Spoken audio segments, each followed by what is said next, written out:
Leucorrhoea کی بیماری میں نماز کا حکم. انڈیا سے کسی نے پوچھا ہے لیکوریا کی زیادتی ہو تو ایسی حالت میں نماز پڑھ سکتے ہیں, نماز ہو جائے گی؟ دیکھیں کسی خاتون کو کنٹینیو خون آتا ہے یا کوئی رطوبت خارج ہوتی ہے اور کسی بھی نماز میں ایسا ہو گیا کہ ایک نماز کا ٹائم پورا گزر گیا اور وہ پراپر وضو کر کے نماز نہیں پڑھ سکی,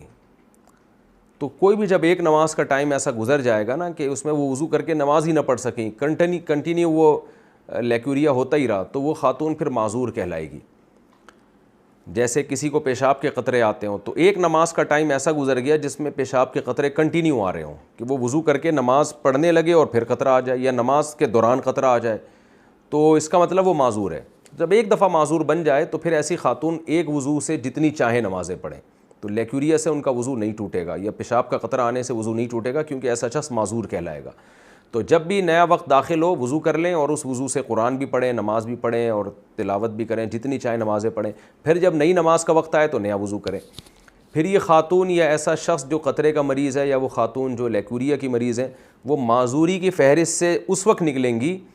معذوری کے حکم سے کہ جب پوری نماز کا ٹائم گزر جائے, کوئی ایک نماز کا ٹائم پورا گزر جائے اور ایک دفعہ بھی لیکوریا نہ ہو یا ایک دفعہ بھی پیشاب کا قطرہ نہ آئے. تو جب پورا ٹائم ایسا گزر جائے گا اور معذوری کے بغیر